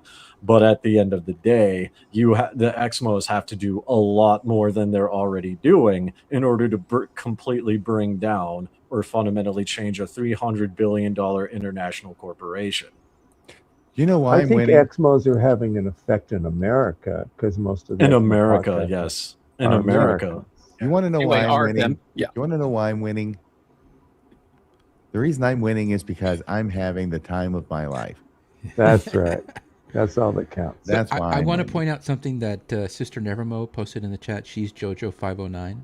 She says there are also a lot of Nevermos very hurt by the LDS Church that find community with the ex-Mos.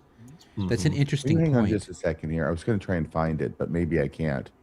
At some point, hopefully, I see. Yeah, but that. But it's not just, and it's a good point that, especially to me, because it's not just the Mormons. Here we go. Can you read this again? There are also a lot of Nevermos very hurt by the LDS Church that find community with the ex-Mos. Which is an interesting point because the LDS Church is also, or formerly was, very aggressive and very pushy. I was love bombed, as I've told many times in the past. I almost converted. That was a very excruciating, very painful experience for me. But I connected with the ex-Mo community because of one news quote cast, and that was the one here on Mormon Discussions.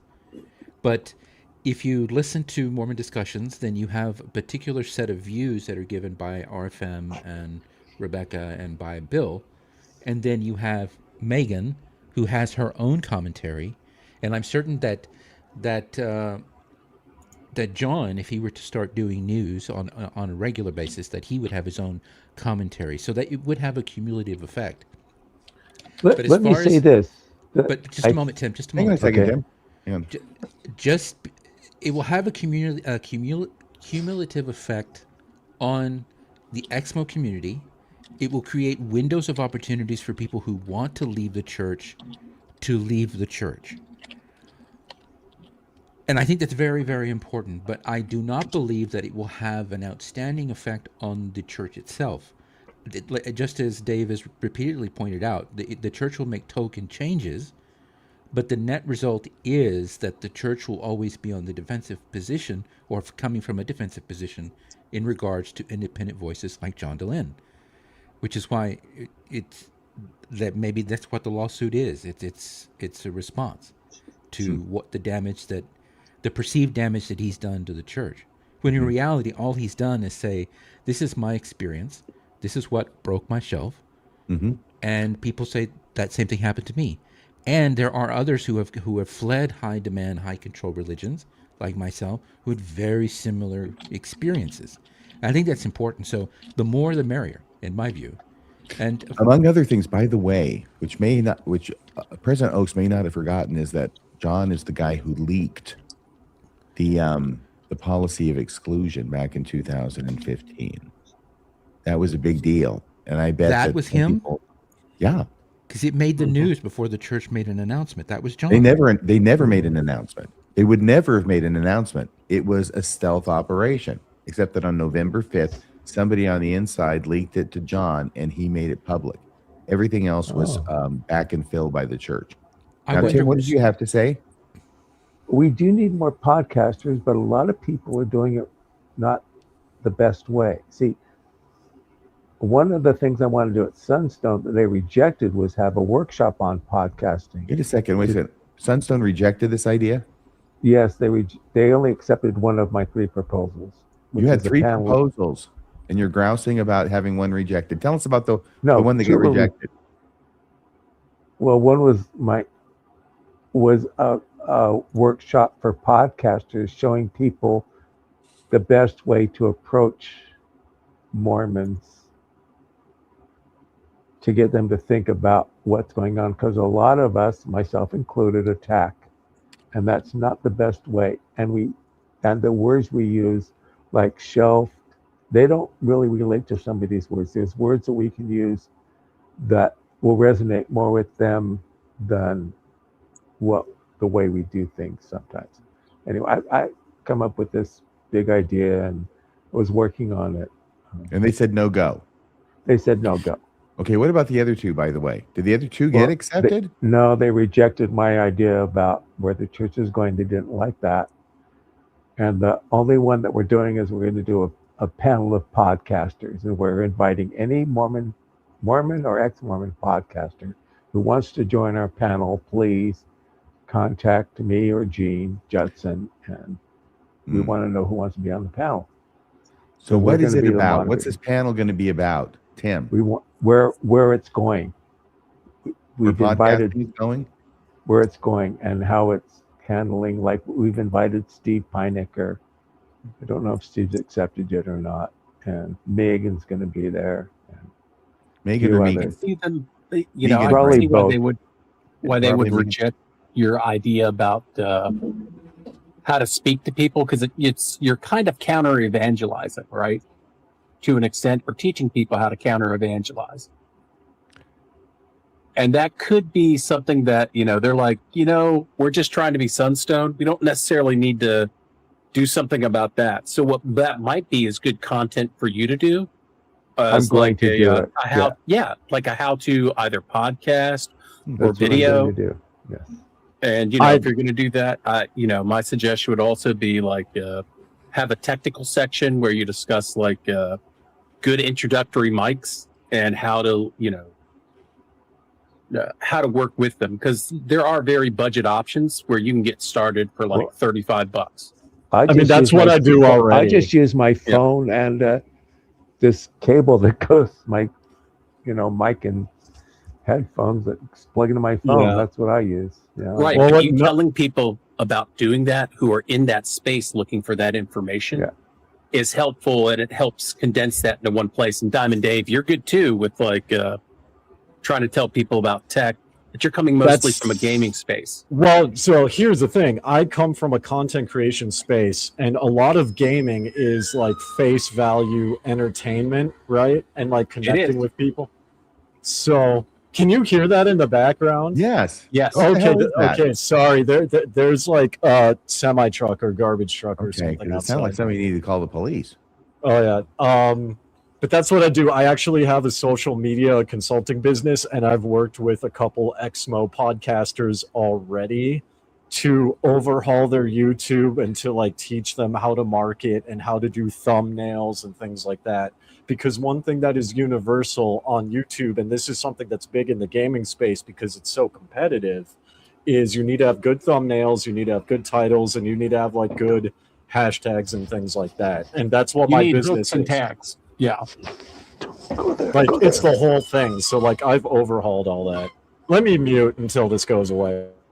Okay. I wonder if that's one of those honey buckets. A Mongolian honey bucket. Okay. It sounds like Jake breaks. Jake breaks are going again in the live chat. I'm sorry. The breaks. Jake breaks have been banned in the U.S. Many cities, many states have banned Jake breaks because they sound exactly like that. And it's a piercing sound. It can even break windows. Really? So, yeah. Just the sound.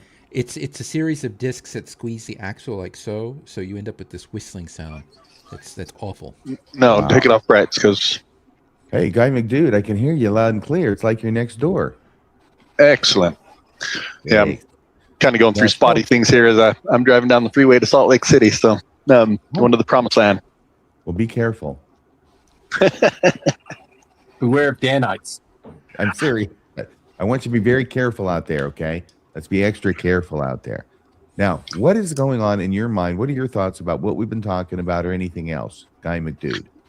Well, I just wanted to join the beating of the dead horse of Jacob Hansen and David Alexander a little bit.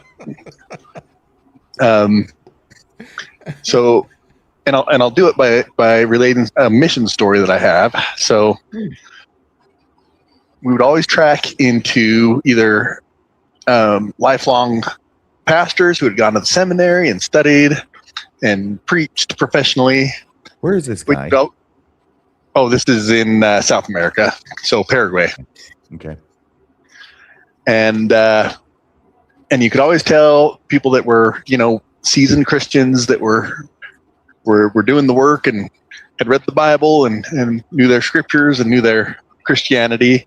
But then there was a second type of pastor that you could always tell, which was an ex-con. So they'd been in prison and found that if they could come across as accepting Jesus in their heart and picking up the pastor, then they could get released on good behavior and have work. So bringing that around to beating the dead horse, I see David Alexander as an ex-con who has reformed to a Mormon pastor, but he hasn't quite got the lingo down very well yet. The Mormon lingo, that is. And Jacob Hansen, he is same coin, just different side. So he's a reformed Mormon turned Christian, trying to join into the Christian apologetic crew. And they're both snake oil salesmen.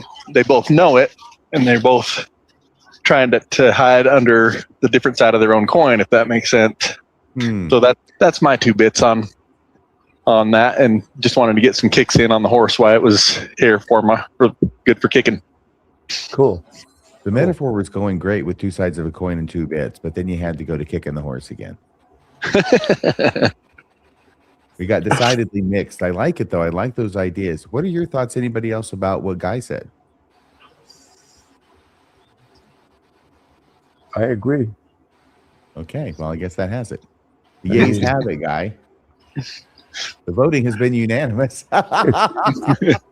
we know that David Alexander has been through 3 or 4 different iterations of Christianity. The last one was the Yellow Deli, and that's part of the 12 tribes.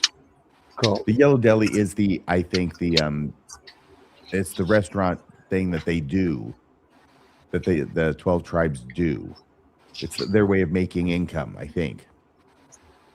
And recruiting, probably. Recruiting, yes, absolutely. Everything's a missionary opportunity for more than just the Mormons. I'm surprised he wasn't chosen of God, which sounds like they have the same issues, same stuff. Well, all the best prophets are chosen of God. Oh, yeah. Right. Yeah. So he'll burn out eventually. His past will catch up with him, and something. I don't think so. His past hasn't caught up with him, and me and Bill did a whole show about his past. That's right. I forgot about it. Okay, thank you. Yeah. Yes. Mormons are very forgiving of the past of those who join their church. Only sexual sins, not intellectual sins, though. Very forgiving of Ted Bundy, even. We love you, Brother Ted. Oh, absolutely. I'm not kidding when I say they're forgiving of people who join their church. And Gary when you go Gilmore. the other way, when you go the other way, though, you can't do anything right. Oh, no. That's probably just part of the human condition, really. Well, guess what? I'm thinking we're at 1:34. We should probably be going, don't you think? No, well, leave it open so Dave and I can. Oh, Dave, I guess is. So. It sounds like it's moving on, but still, it's entertainment nonetheless. It is some kind of entertainment. I'm going to show you a couple more things because I got to take a few things off of this slide deck. I'm not even going to talk about that. That's just some kid I used to know. Sister Nevermo. Somebody wants to come in, even as they say, "Hey, Sister Nevermo, looks like you're trying to get in here, but your device isn't connected." There's not even enough of you there for me to click and have you join the screen. I feel like I'm Scotty trying to get a hold of the molecules of Captain Kirk and beam him aboard the Enterprise. Really, there's not even enough there for me to grab onto. I know how Scotty feels now. What was that, the Tholian web? Yes, the Tholian web. Very good. So, I got nerd juice on you that time. Ha! That and Doomsday Machine. Yes. Ooh. Yes. The 2 times he was in peril with a transporter. Oh my gosh. Okay. Well, hey, Sister Nevermore, I got to let you know something. You're not hooking in, and if you could log out and try and log in again, maybe that'll take care of the problem. And okay, she just logged out, so maybe she can hear me. Here's Sister Nevermo. Hang on a second here. Let me get this off the drive-by comments. Where's the drive-by comments? Sorry, I'm dealing with two rows now. So there's Sister Nevermo. How are you doing, sister? I'm not I'm kidding. Sister Nevermo. Okay. Okay. I'm only on here for just a second to ask you, will you bring me ice cream on the way home? You have got to be kidding me. You would have a better chance. What flavor, Wendy? What flavor? And he lives in Mongolia. What flavor? He knows. I'm obsessed with chocolate frosties right now from Wendy's. Oh, you got a Wendy's. You're lucky. Ours closed down. Okay, now here's the real Sister Nevermo. You thought you could fool us, did you, Wendy Culp? No, Sister Nevermo is over here. Hi. Yes, I will bring you a Frosty, and hopefully it'll be sooner rather than later. Okay. You can hang out well, here as long thank as you you. want. Okay? Nope, I'm going to go. That's all I wanted. Thank I you. figured Good it was. night, everyone. Bye-bye. Bye, Sister Nevermo. Bye, Sister Nevermo. Don't let me forget the everybody. Don't let me forget the chocolate Frosty thing. Yes, do not forget. I can remember Good night. chocolate frosty from I'm telling Wendy's. everybody else because you're leaving. So I'm going to depend upon them. I've always depended on the kindness of strangers. Sister Nevermo, Hi. how are you tonight? Good. How about yourself? Boy, I'm burdened with many things. I'm like Martha. Except I got to remember to. One of the main things I'm burdened with right now is remembering I got to bring a chocolate. What is it called? Frosty. Frosty. Chocolate frosty from Wendy's. Hang on. Yes. Look, let me just Those are write this good. down for a second. Okay, you go ahead and talk. You write it down. Sister Nevermo. Yes. Can't show up without that. No, That there's would a be lot of people. Well, first of all, I heard reference to me, and yes, there. Thank you for everyone for including Nevermo as part of this community, because you can bring words to some of the feelings that some of the Nevermos have experienced. I think that don't have the verbiage of the church, and we're trying to deconstruct, but we don't have a platform, or we don't have the background to kind of figure out what's going on. So thank you for that. And also in the chat, though, people are talking about different things that they've started and doing discussions for ex-Mos and things like that. And I just want to give the encouragement there.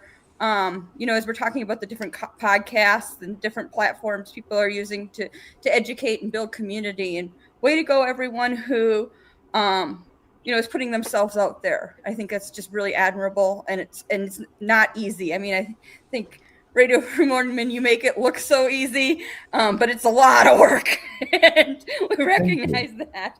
You know that the great ones make it look easy. Exactly. So thank you for that. And I want to just encourage all the people in the chat who are thinking of trying something. I mean, do it. For it. Do it. Yes, do it. Absolutely. The Mormon side is just peppering the place with these new podcasts, all these strange names new names that I've never seen before pop up in my feed, and I look at them just briefly to see if they're pro leaning, and a lot of them are, and I think that they are doing what it is that they're being asked to do by the leaders of the church, and get out there in that social media space and draw focus away from the people like us who are just telling the truth. It's funny because it's true. And use Mormon in your name. In the name of the channel, use Mormon. Yes, absolutely. But there's another angle. Absolutely. There's another angle, guys. Yes. There's this perception that whatever you do has to be public and has to be readily available to others and openly accessible. I mean, 3 of the 9 of us here, or 8 of us here tonight, we're in a chat. Well, 4 actually. We're in a chat group on WhatsApp. We just share how we feel and bits and pieces of our experiences. And I share my cats. Yes, lots and lots of pictures of your cats. You don't have to broadcast or multicast your experiences, but what you can do is share your experiences with others. I lucked out that I encountered ex-Mormons very soon after I began to process my own experiences and go to therapy. That's important. And I found companionship, camaraderie, all that with the ex-Mormon scene. I've made quite a few friends, but I was around for the better part of 2 or 3 years before I even clicked on a link to jump on a stream. So you don't have to be a visible participant in the community. Well, and that's to Alex's point, that's what I do, right? I do gaming. I don't do I don't have an ex-Mormon channel, but because I'm very fluent in content creation and have 6-7 years of experience, that's like what my consulting business does. You can do things behind the scenes to help others tell the stories, even though it's forward, even though it's not visible. Right. I've worked with a couple people like the Post-Mormon Project, formerly Momo Nomo, helped them rebrand, do all that. That was fun. I enjoyed it. But but the point is, it's if you have the skill sets, you can help others who want to be public facing from behind the scenes. You don't have to go, like Alex is saying, you don't have to start your own thing if you don't want to. No, we won't compel you. The blood of Christ compels you to start podcast. Oh my God. Hopping on podcasts like this, where they have the opportunity, ask the questions that you wanted to hear during the broadcast that you didn't hear get asked. Because that'll throw more questions out there, number one. Because there's going to be someone out in the audience who, was like, man, I wish that they'd asked that question. And you may have just asked the question that they were looking for. The Chinese have an ancient saying. It says, if you ask, wait a second here. Okay, I'll think of it in a second here. Don't try and think of it. It'll come to me. You have to tell us the punchline before you actually start laughing. I can't even remember the dang saying. No, it's a real Chinese saying. I just can't remember it because it's so inscrutable. I have trouble. Stan Jukes, you have joined us.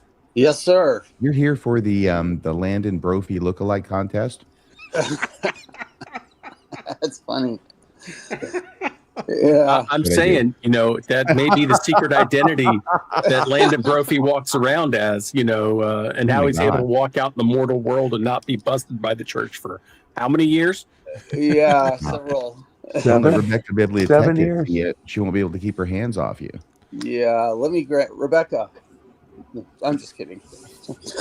It wouldn't surprise me. She's a little nearsighted. Yeah. Yeah, I've wanted to join this for a long time, but I've never had the courage. Oh my gosh. No, you really called here for some reason. That's it, actually. That was it? So, yeah, I wanted to join. Actually, since I've got on, there hasn't been really any conversation, any topics other than what should we talk about? And Ted Bundy or... Well, I started the whole thing. I set the table. It's not what I mean is I got on late. If the people I invite in to eat off this table I've set, just take the plates up and just start throwing the food against the wall. What are you feeding us, RFM? Well, it doesn't make any difference anymore. It's all over the floor. It's against the wall. Some of it's on the ceiling. Hey, I expected a bit more than that little morsel of salient, actual on point and done that was offered at the beginning. And, it was just unexpected, floored. This show does not have a point. It is the Seinfeld of podcasts. Yeah. Mm. Well, I might mention also Tim and RFM. I've met both you guys at St. George Thrive. I changed my online name.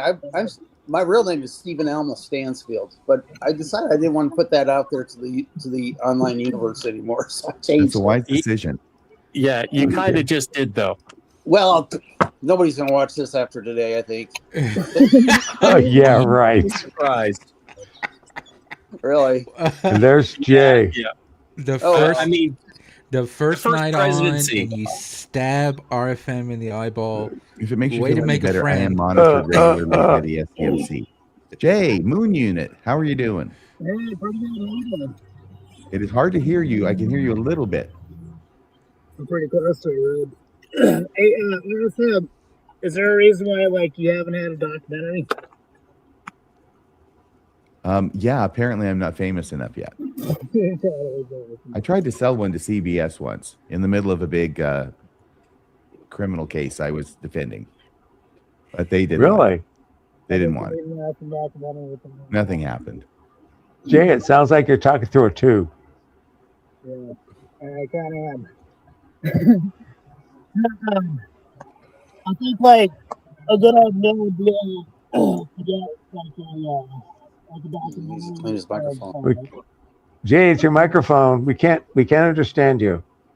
Can you hear me now? We Can you hear me? There's something covering your mic. Oh, well, he's on a cell phone too. That could be a problem. The beard is covering the mic. You're walking around to try and find a good signal, aren't you? Well, I mean, I gotta go get one of these. Yeah. And, You mean like earbuds? But a documentary with that smell, I think that's what's missing. Right? What's missing, Jay? A documentary is what I could make he's out. pushing to do a documentary on John DeLynn. Is what he's talking Why about. the hell are you calling here to push a documentary on John DeLynn? Well, ex-Mormon. A documentary on me, damn it. I'm much more interesting than John DeLynn.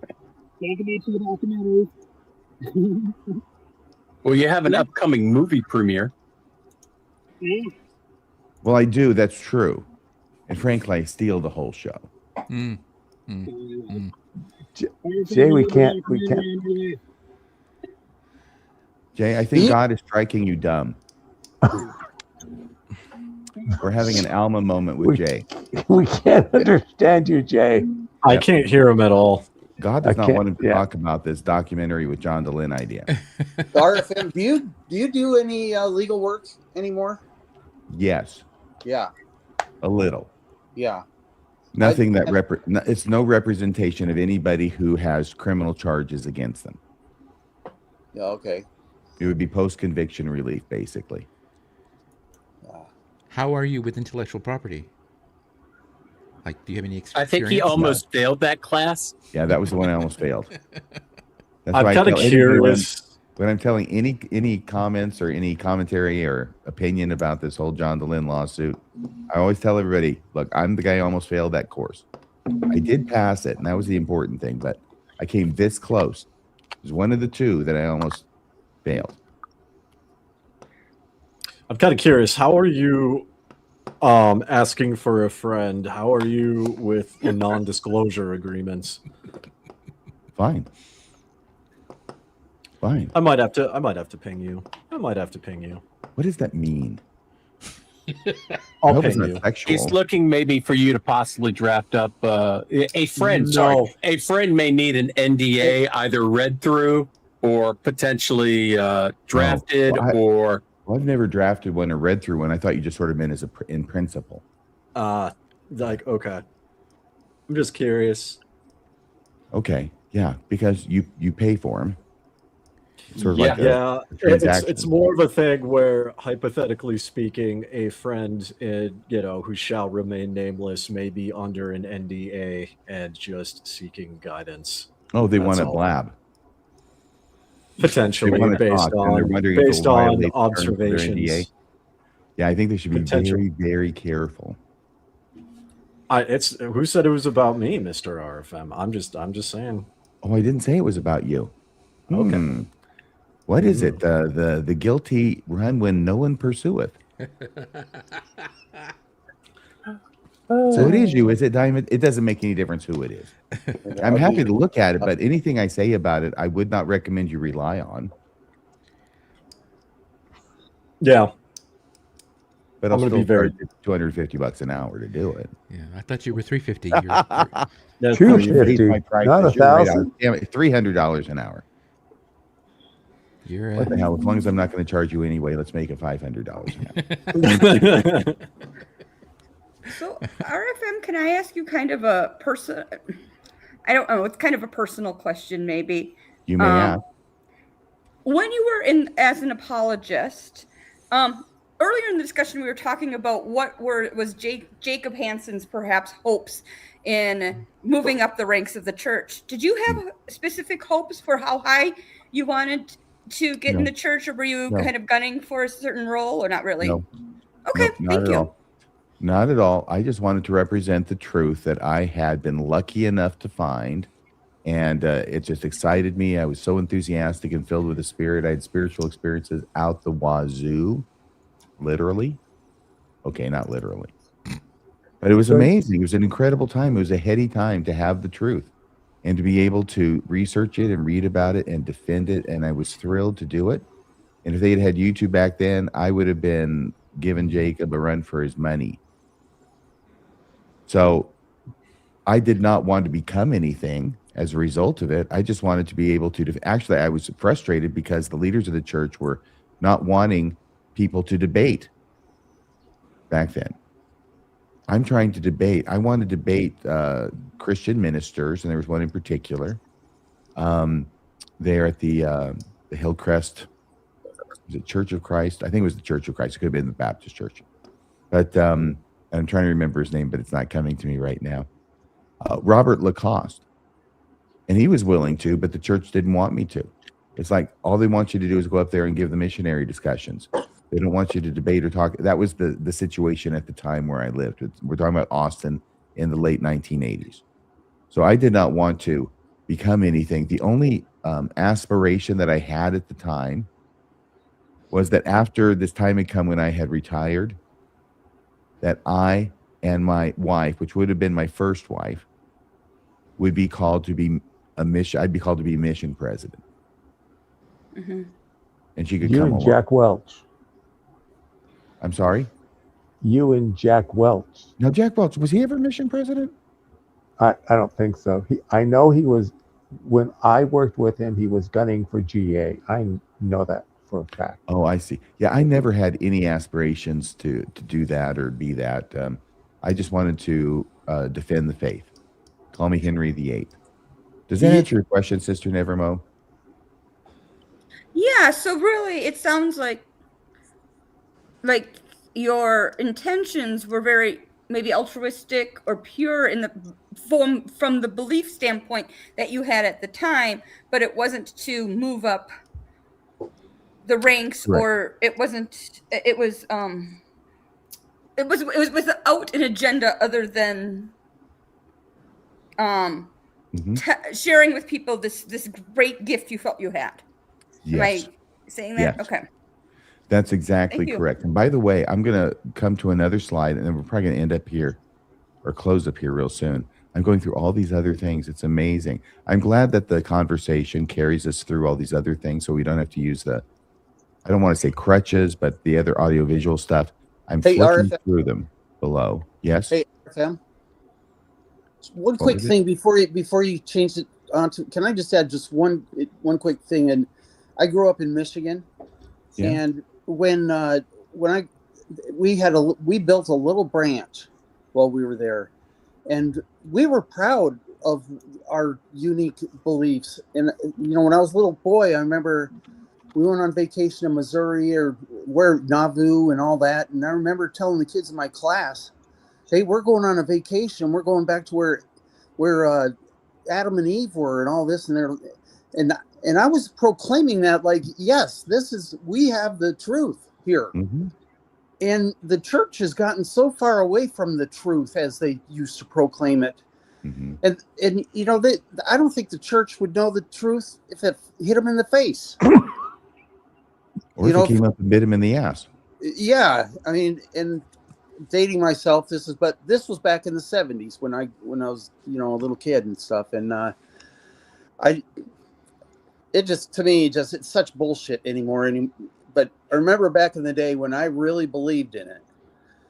I really did believe in it. I remember when we moved to Utah later in the 80s, I was like, these people don't believe anything that I thought. This isn't even the same thing that we believed in Michigan. And anyway, it's just gone from there, I guess, but good for them. I guess so. Well, they're trying to make the target smaller and smaller so that the opposition can't hit it. And they're also trying to round off all the sharp corners so that the Christians will think well of us. Why would they want to be a Christian when, I mean, really, they believe, sure, they're Christians, but they're not the same Christian as a Christian. You know, to me, Christians would argue that they're not actually Christians.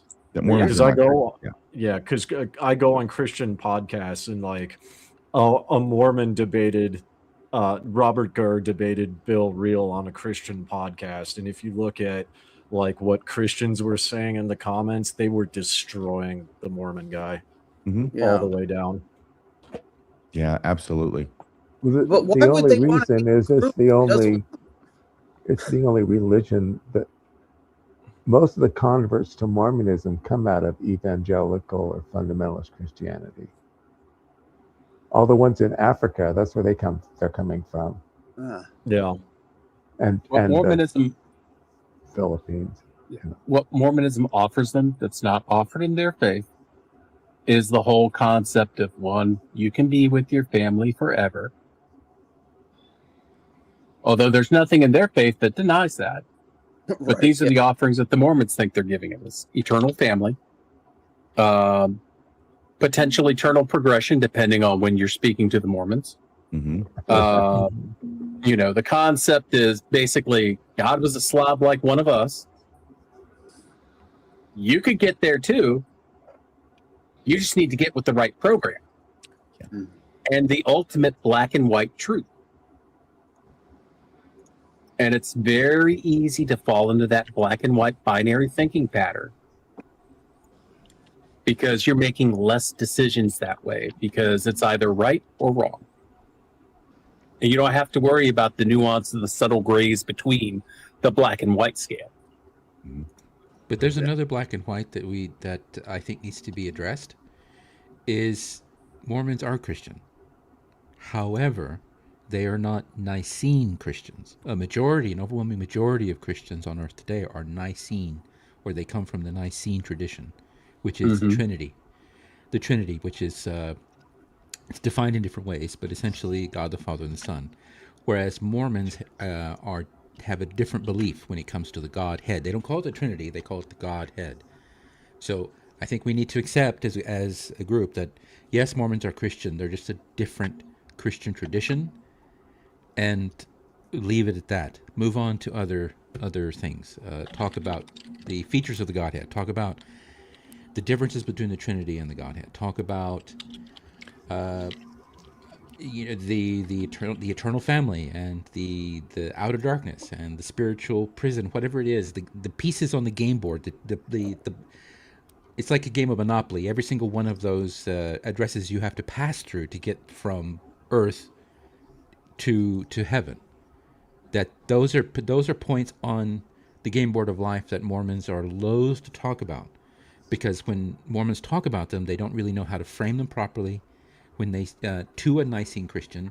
So Mormons end up sounding like they're batshit crazy, which is a disservice to many faith-affirming Mormons, because they're not crazy, and I can say that with significant confidence. So it's the differences in language that causes a lot of the friction and fracas. And then you have individuals such as the two gentlemen that we've been talking about today. They come in with a bulldozer, or they behave themselves as a bulldog, and they try to tear down the faith-affirming Nicene Christian by essentially saying, no, you're wrong. You're wrong. Well, they're not. And neither is the Mormon. It's two different Christian traditions. They don't have the same language. They don't have the same liturgy. So if we're going to compare and contrast, we have to be honest about that. Instead of looking at the difference between Mormonism and Christianity, or Mormonism and Nicene Christianity, or I mean, it's very nebulous. Yes. So, Alex, we're going to give you the last word on that tonight. Although obviously there are many Christians who look at Mormons as non-Christian and completely other for a multitude of reasons. 3 primarily, one of which, maybe number 1 on the list, is that disagreement about the nature of the Godhead, right? I mean, that's been creating heretics since 325 CE. The Trinity creating heretics since 325 CE. It may, in fact, be that Islam began as a different tradition of Christianity.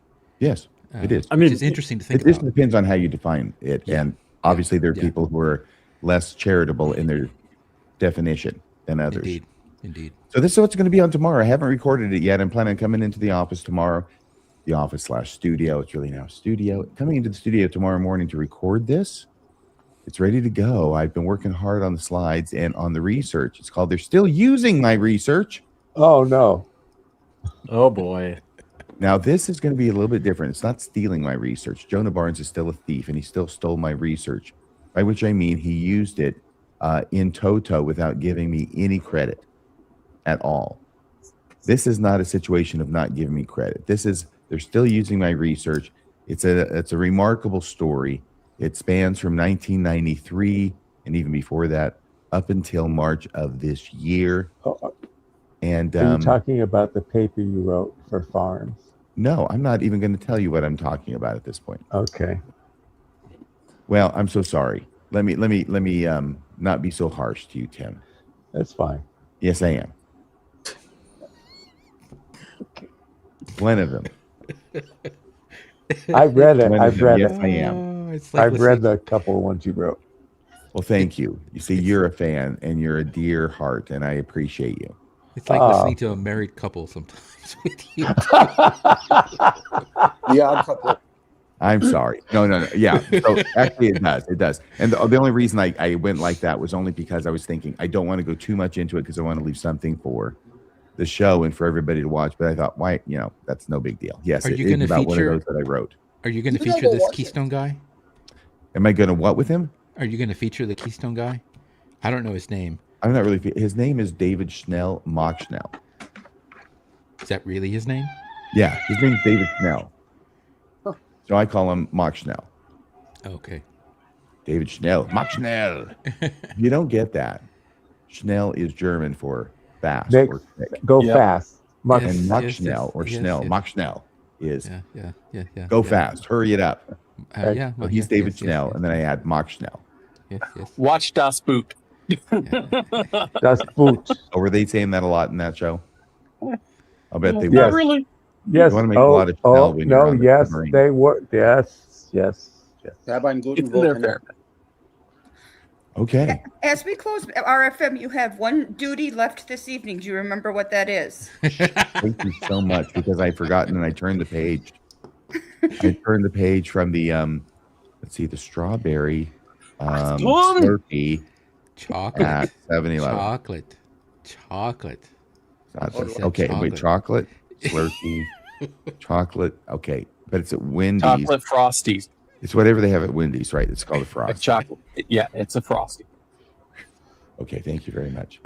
Everybody, thank you so much for joining me tonight. I'm going to stay here and make sure that this closes so that Diamond Dave doesn't take over again. May I say something? Somebody wants to say something because it's not like we're over 2 hours already. Who is it who wants to say something? Who raised their hand? Tim, I owe you. Go ahead.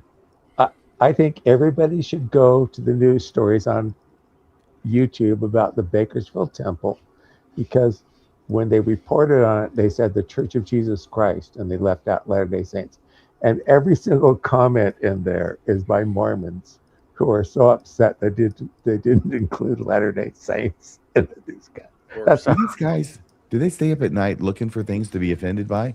This is what the church wants them to be called. I just couldn't believe it when I went there. I said, "Is that all you guys could say?"